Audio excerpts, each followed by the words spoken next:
Hello there, everyone. I am Oversoul53. This is Oversoul Gaming, and you're watching Let's Play Home, Part 4. Alright, let's continue this grand adventure. We got out of the store, and I think now we're like in some back alley or some shit. There's a couple of different doors here for options.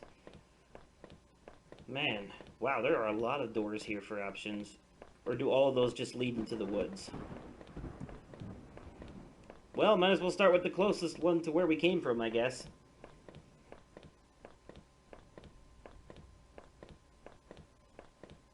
Yeah, because we came out of the back door of that store or whatever we were in. It was locked. This wasn't the right gate. The gate was locked tight. This wasn't my house. Oh, I see what's going on here. Is this my house? Wait. That door only leads me back. I had to find my house. Okay, well, I guess I got to it. I didn't see the last door. Ooh, what's this?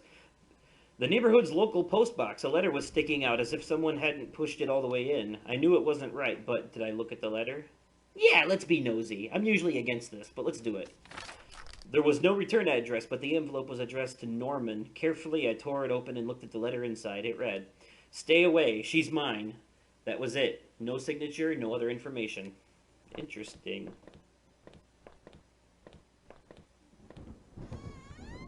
Let's try this one. I had entered our backyard. The rain gave me a terrible sense of foreboding, and it chilled me through my clothes. I was expectant, but also afraid.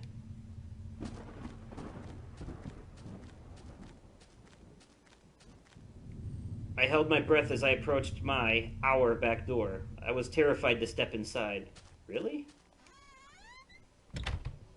The house was painfully quiet. The only sound was my own breathing, ragged and strained.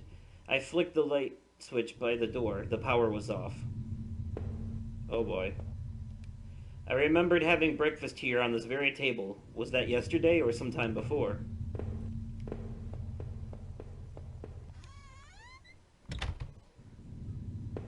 Well, this can't be good.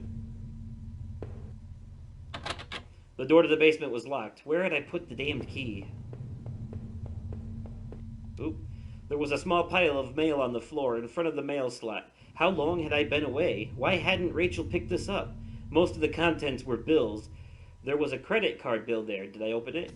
Yes. I ripped the bill open and read it. To my surprise, it said something about canceling my credit card due to non-payment. What the hell? The front door was locked from the inside. I couldn't go out, though I needed to see if Rachel was here. Nowhere to go, but is this upstairs or down? Oh, upstairs, okay. Oh, the door was stuck shut. There was an old-fashioned keyhole underneath the handle.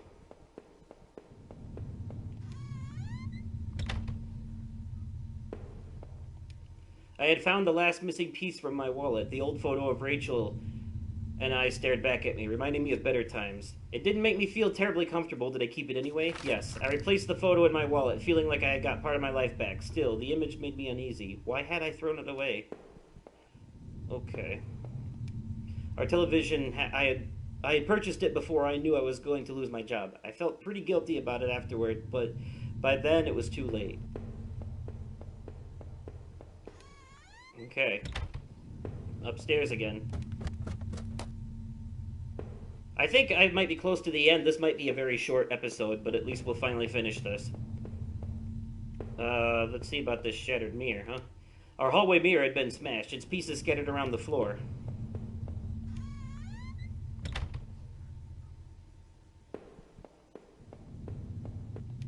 My laptop had been left on and only had a tiny bit of power left. On the screen was a website about the old water tower. There was a key inside the top drawer of my desk. Did I take it? Yes. I pocketed the key. I found a locked door downstairs or somewhere, I think.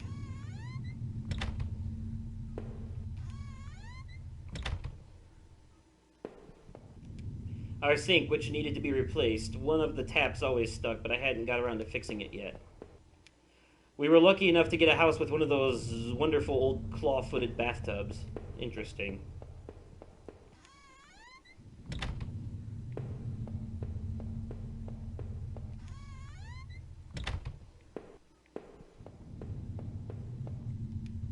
There was a suitcase on the bed. It was Rachel's. I remembered it from the last trip to Did I open the suitcase? Yes. I wasn't sure what to make of the suitcase's contents. Inside were a few days' worth of clothes, some toiletries, and a train ticket. Where was she planning to go? I'm telling you, this dude killed his wife, and he just doesn't remember. The books there were half mine, half Rachel's. Hey, now that I looked more closely, it looked like the man in that house had some of the same books as I did. Mm-hmm. How about that? I think this dude had like an affair or something, and his wife found him, and he killed her. The door to the basement was the one that was locked. What's in the basement? What are you hiding? I unlocked the basement door.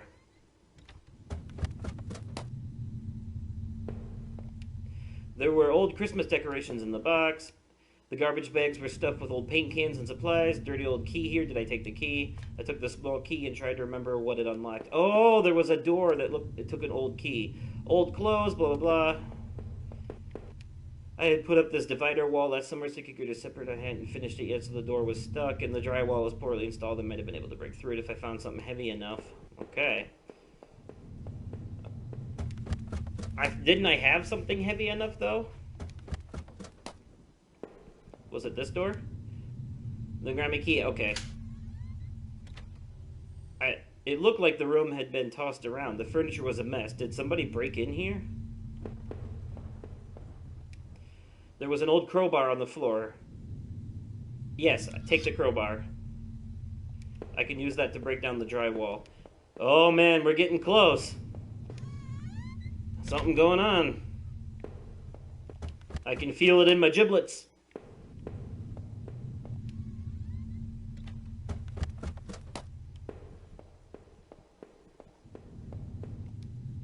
Can I break through the wall with the crowbar? Yes.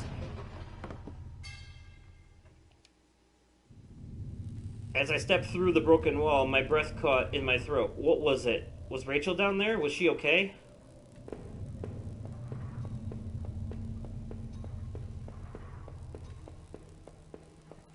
Don't look. A filthy-looking pile of rags had been dumped in the corner. The stench of them was awful and made my eyes water. I was terrified to even touch the pile to see what lay within, but I knew I had to. I was searching after all, and when I looked within the rags, did I finally find my Rachel? Did I finally find my Rachel? I'm going to assume yes, she's dead.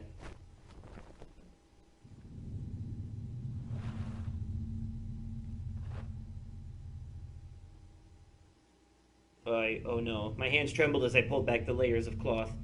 There at the center, under the dirt and mess, was my beloved, my Rachel.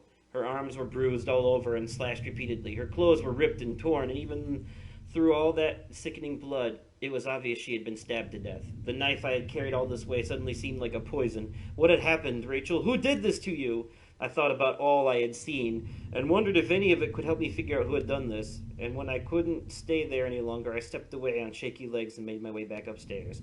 Reluctantly, exhausted from my journey, I could no longer resist the urge to close my eyes.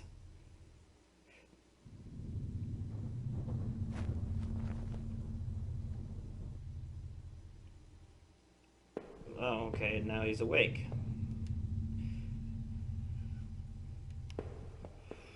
Oh, what's this?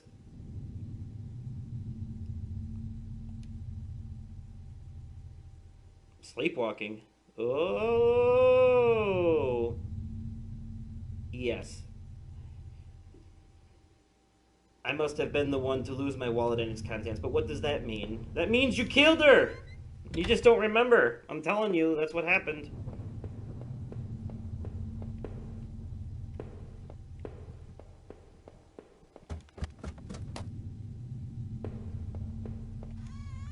Wait.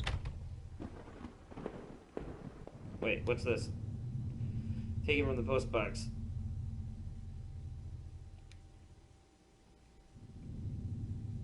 Right. No.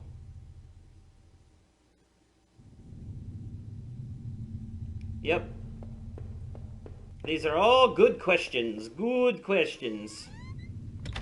That we should be asking ourselves.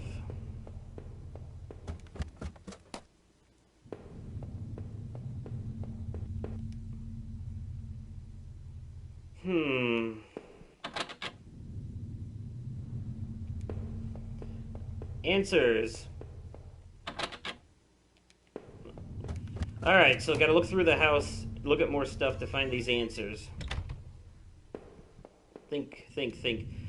So, I used it to keep up with important documents in it.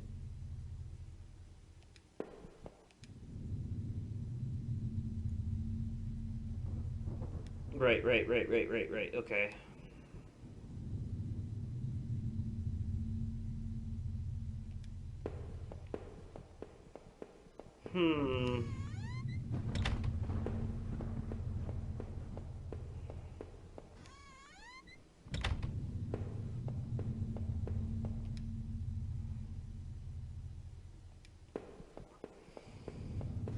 So his girlfriend is dead, that much I saw coming, but the question is who killed her, and I'm still putting my money on this guy who did it himself.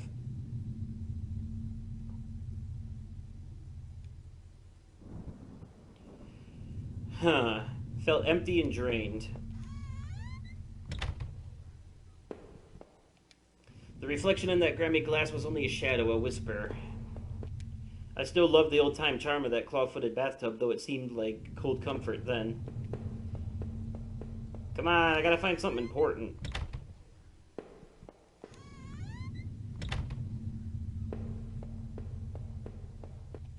The laptop was dead, but I found some notes and loose paper in the drawer where I'd found the key. There was a yellow sticky note with an 8-digit code on it. 4R3UHER3. Take it, yes. The code looked like it might be for the safe, but what kind of phrase was that? Okay. The code I found should have let me access the safe. Did I try to open it? The code worked. I pulled open the small safe door and peeled in. There was a photo in there of Rachel and I when we first moved into town. In it we were smiling outside the front of the house, which looked like a real mess. We looked happy, though. Odd, I couldn't remember who took that photo. Inside the safe was also an envelope. The front of it read, "Do not open until I tell you." I guess this was a good time as any to see what was inside. Did I open the envelope and read what was inside? Yes. I tore open the envelope and removed the yellow lined paper inside. On it was a letter written in a hand that looked familiar. The letter read, "I know this whole event has probably been pretty difficult. You can't imagine how hard it's been for me, too. Well, maybe you can. That isn't meant to be an excuse, but... Well, I hope you can better understand why I've done what I've done. Moving to this town seemed like such a dream. A quiet place to get established, to live out our lives and to be together. But you know as well as I do that things quickly changed. Your drinking was one thing, but as you grew more distant, as you retreated into that world of yours, well, it was clear that you didn't need me as much. In fact, maybe you never needed me at all. But it took all this to make you realize. In the end, though, you may never forgive me for this. You may never forgive yourself. But this is probably for the best. You'll be healthier for this. I'm just sorry it had to happen this way, Rachel." Yeah, something happened.